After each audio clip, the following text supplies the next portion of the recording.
Assalamualaikum warahmatullahi wabarakatuh. Perkenalkan, saya Eri Mirnanda dari Prodi Akuntansi AK01. Pada kesempatan kali ini, kita akan membahas tentang penerapan Activity Based Costing. Untuk yang pertama, kita akan menjelaskan secara singkat bagaimana perusahaan tersebut menerapkan EBC dalam operasionalnya. Nah, secara singkat, penerapan EBC dalam operasional perusahaan. Perusahaan menerapkan EBC dengan cara mengidentifikasi aktivitas-aktivitas utama yang dilakukan dalam proses bisnis mereka. Kemudian menentukan biaya dari setiap aktivitas tersebut.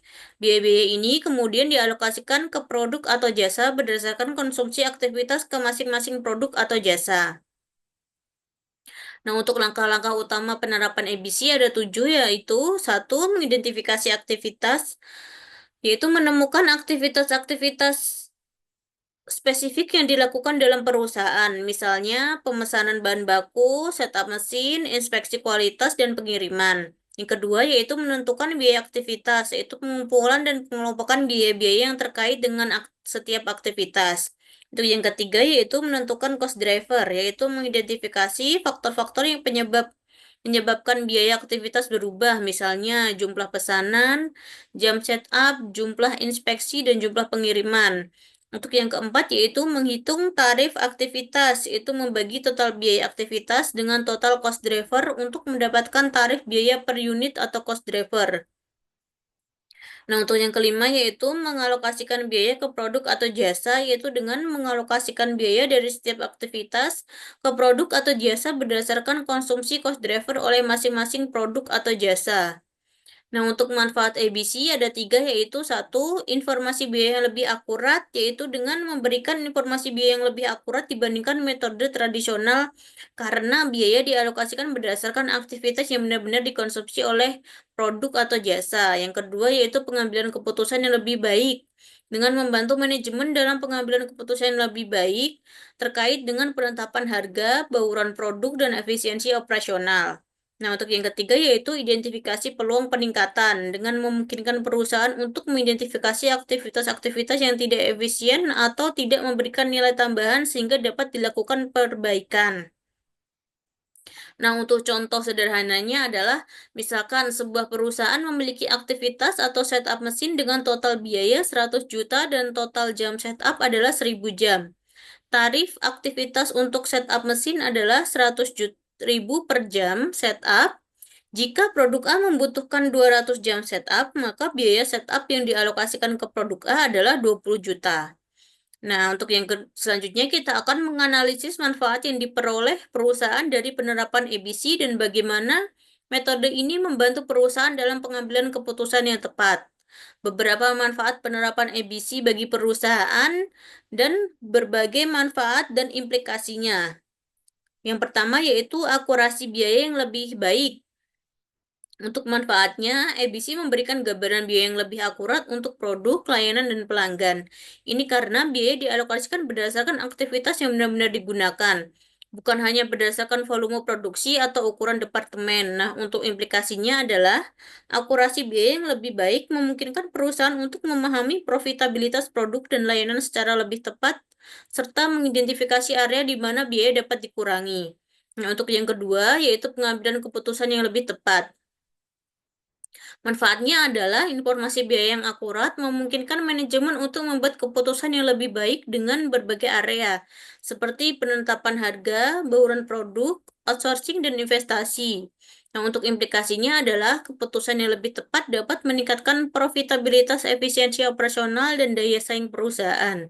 Untuk yang ketiga yaitu identifikasi aktivitas yang tidak efisien. Untuk manfaatnya adalah ABC membantu perusahaan untuk mengidentifikasi aktivitas-aktivitas yang tidak memberikan nilai tambahan atau yang tidak efisien. Untuk implikasinya, setelah aktivitas yang tidak efisien diidentifikasi, perusahaan dapat mengambil tindakan untuk mengurangi biaya atau menghilangkan aktivitas tersebut untuk meningkatkan efisiensi operasional secara keseluruhan. Nah, untuk yang keempat yaitu pengukuran kinerja yang lebih baik. Untuk manfaatnya, ABC menyediakan informasi yang lebih baik untuk mengukur kinerja aktivitas dan proses bisnis. Untuk implikasinya adalah pengukuran kinerja yang lebih baik memungkinkan manajemen untuk memantau kemajuan, mengidentifikasi area yang perlu ditingkatkan, dan memberikan umpan balik yang lebih efektif kepada karyawan. Untuk yang kelima, yaitu penganggaran yang lebih akurat. Untuk manfaatnya, ABC dapat digunakan untuk mengembangkan anggaran yang lebih akurat berdasarkan aktivitas yang direncanakan. Nah, untuk implikasinya adalah anggaran yang lebih akurat membantu perusahaan untuk merencanakan sumber daya dengan lebih efektif, mengendalikan biaya, dan mencapai tujuan keuangan. Nah, untuk yang keenam, negosiasi yang paling baik dengan pemasok dan pelanggan. Untuk manfaatnya, dengan pemahaman yang lebih baik tentang biaya aktivitas perusahaan, dapat menegosiasikan harga yang lebih baik dengan pemasok dan pelanggan. Untuk implikasinya, negosiasi yang lebih baik dapat meningkatkan profitabilitas dan hubungan jangka panjang dengan mitra bisnis. Nah, bagaimana ABC membantu dalam pengambilan keputusan? Yaitu dengan penetapan harga. Dengan ABC, perusahaan dapat menentukan biaya yang akurat dan memproduksi dan memasarkan produk atau layanan. Ini memungkinkan perusahaan untuk menetapkan harga yang kompetitif namun tetap menguntungkan. Nah, untuk bauran produk yaitu ABC membantu perusahaan mengidentifikasi produk atau layanan mana yang paling menguntungkan. Ini memungkinkan perusahaan untuk fokus pada produk atau layanan tersebut dan meningkatkan profitabilitas secara keseluruhan. Ya, selanjutnya yaitu keputusan outsourcing, yaitu ABC dapat digunakan untuk menentukan apakah lebih ekonomis untuk melakukan aktivitas tertentu secara internal atau mengalihkannya ke pihak yang ketiga. Nah, untuk yang selanjutnya yaitu investasi dalam teknologi atau proses baru. ABC membantu perusahaan untuk mengevaluasi manfaat potensial dari investasi dalam teknologi atau proses baru dengan memberikan informasi biaya yang akurat.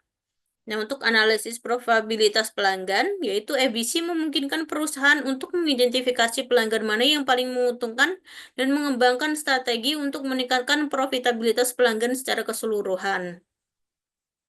Nah, untuk contohnya, misalkan sebuah perusahaan manufaktur penggunaan ABC dan menemukan bahwa salah satu produknya, misalkan produk B, tampaknya tidak menguntungkan berdasarkan metode perhitungan biaya tradisional.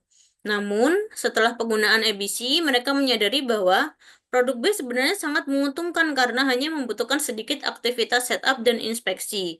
Dengan informasi ini, perusahaan memutuskan untuk lebih fokus pada produk B dan meningkatkan produknya yang menghasilkan peningkatan probabilitas secara signifikan. Dengan demikian, penerapan ABC dapat memberikan manfaat signifikan bagi perusahaan dengan memberikan informasi biaya yang lebih akurat, membantu dalam pengambilan keputusan yang lebih tepat, dan memungkinkan identifikasi peluang untuk meningkatkan efisien. Nah, yang selanjutnya kita akan menganalisis tentang tantangan yang mungkin dihadapi perusahaan dalam penerapan ABC dan apa saja sih langkah-langkah yang dapat diambil untuk mengatasi tantangan tersebut. Ada beberapa tantangan dan cara penerapannya. Kita akan bagi menjadi tantangan dan solusinya.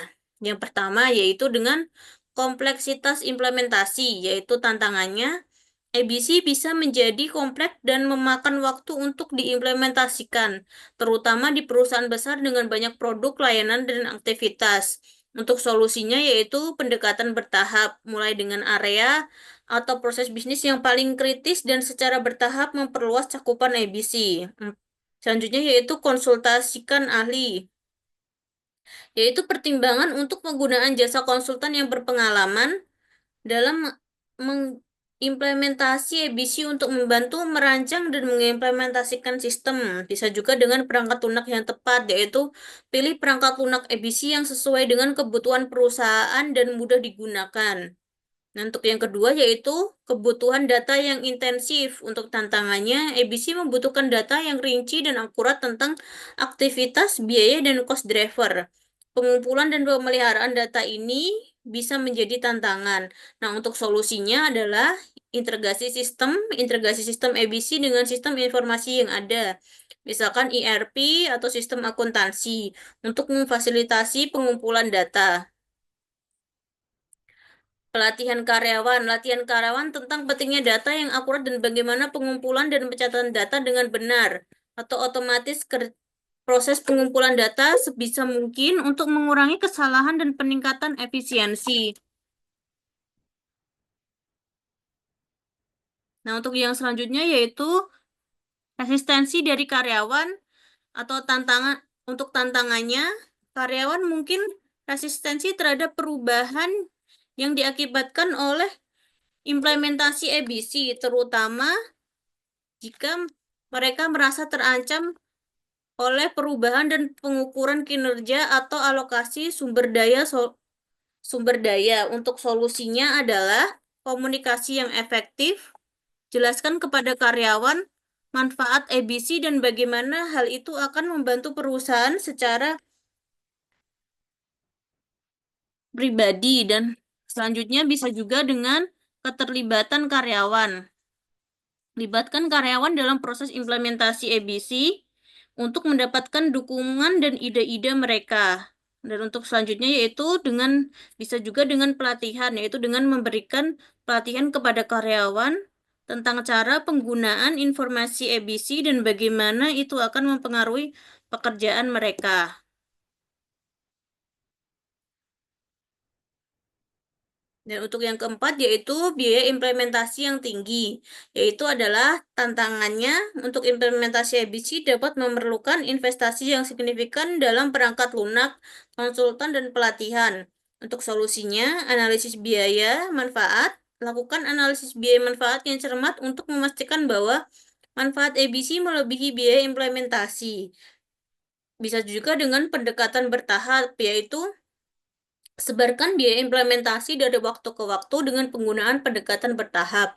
Bisa juga dengan memanfaatkan sumber daya internal, yaitu memanfaatkan sumber daya internal yang ada untuk mengurangi biaya konsultan. Nah, yang kelima yaitu dengan identifikasi cost driver yang tepat. Untuk tantangannya, memilih cost driver yang tepat sangat penting untuk keberhasilan EBC. Cost driver yang tidak tepat dapat menghasilkan informasi biaya yang menyesatkan. Untuk solusinya, bisa juga dengan analisis aktivitas, yaitu dengan melakukan analisis aktivitas yang mendalam untuk memahami faktor-faktor yang menyebabkan biaya aktivitas. Bisa juga dengan konsultasi dengan ahli, yaitu dengan konsultasikan dengan ahli EBC untuk membantu mengidentifikasi cost driver yang tepat.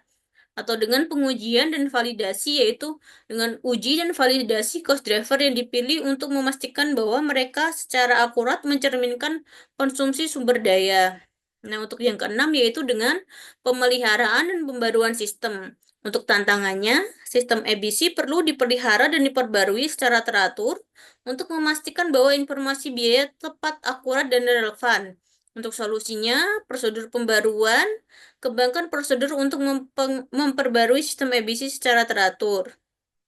Untuk selanjutnya yaitu pemantauan kinerja, yaitu pantau kinerja sistem EBC untuk mengidentifikasi masalah dan membuat perbaikan yang diperlukan. Nah, selanjutnya yaitu pelatihan berkelanjutan, yaitu memberikan pelatihan berkelanjutan kepada karyawan tentang cara penggunaan dan pemeliharaan sistem EBC. Selanjutnya yaitu ada langkah-langkah mengatasi tantangan. Yang pertama, dapatkan dukungan manajemen puncak, yaitu dengan dukungan dari manajemen puncak sangat penting untuk keberhasilan implementasi EBC. Yang kedua, dengan bisa melibatkan karyawan, kita bisa melibatkan karyawan dari berbagai departemen dalam proses implementasi. Untuk yang ketiga, mulai dari proyek percontohan. Implementasikan EBC dalam skala kecil terlebih dahulu sebagai proyek percontohan untuk menguji dan menyempurnakan sistem. Untuk yang keempat yaitu komunikasikan manfaat EBC dan jelaskan kepada semua pihak yang berkepentingan manfaat EBC dan bagaimana hal itu akan membantu perusahaan mencapai tujuannya. Untuk yang kelima yaitu memberikan pelatihan yang memadai. Kita bisa pastikan bahwa semua karyawan yang terlibat dalam implementasi dan penggunaan EBC menerima pelatihan yang memadai. Yang keenam yaitu pantau dan evaluasi. Pantau dan evaluasi kinerja sistem EBC secara teratur untuk mengidentifikasi masalah dan membuat perbaikan yang diperlukan. Untuk yang ketujuh yaitu bersikap fleksibel. Bersikaplah Bersiaplah untuk menyesuaikan sistem EBC sesuai dengan kebutuhan perusahaan berubah. Nah, dengan mengatasi tantangan-tantangan ini dan mengikuti langkah-langkah yang disarankan, perusahaan dapat berhasil menerapkan EBC dan memanfaatkan manfaatnya untuk meningkatkan pengambilan keputusan dan efisiensi operasional. Berdasarkan contoh perusahaan yang kita berikan, kita bisa menjelaskan bagaimana penerapan EBC dapat meningkatkan efisiensi dan akurasi biaya produk.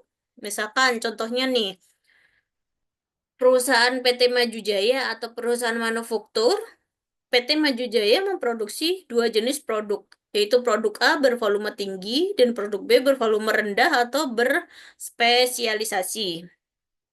Nah, metode biaya tradisional atau yang metode sebelum EBC, sebelum penerapan EBC, PT Maju Jaya menggunakan metode biaya tradisional berdasarkan volume produksi atau biaya overhead seperti biaya setup mesin, inspeksi kualitas, dan pemeliharaan. Dialokasikan ke produk berdasarkan jam mesin yang digunakan. Untuk produk A membutuhkan banyak jam mesin sehingga dialokasikan sebagian besar biaya overhead. Nah, untuk produk B membutuhkan lebih sedikit jam mesin sehingga dialokasikan lebih sedikit biaya overhead. Nah, untuk masalah dengan metode tradisional, manajemen PT Maju Jaya merasa bahwa metode biaya tradisional tidak memberikan gambaran yang akurat tentang biaya sebenarnya dari setiap produk. Mereka mencurigai bahwa produk B yang bervolume rendah mungkin sebenarnya lebih mahal untuk diproduksi daripada yang ditunjukkan oleh sistem biaya tradisional. Nah, selanjutnya kita akan membahas tentang implementasi Activity Based Costing atau ABC. PT Maju Jaya memutuskan untuk menerapkan ABC. Berikut adalah langkah-langkah yang mereka ambil. Yang pertama, identifikasi aktivitas. Mereka mengidentifikasi aktivitas-aktivitas utama yang terkait dengan produksi produk mereka seperti setup mesin, inspeksi kualitas, pemeliharaan mesin, pemesanan bahan baku. Yang kedua, yaitu menentukan biaya aktivitas. Mereka mengumpulkan dan mengelompokkan biaya-biaya yang terkait dengan setiap aktivitas. Dan yang ketiga, yaitu menentukan cost driver. Mereka mengidentifikasi cost driver untuk setiap aktivitas. Misalkan, setup mesin ada sama dengan jumlah setup. Inspeksi kualitas sama dengan jumlah inspeksi. Pemeliharaan mesin sama dengan jumlah pemeliharaan.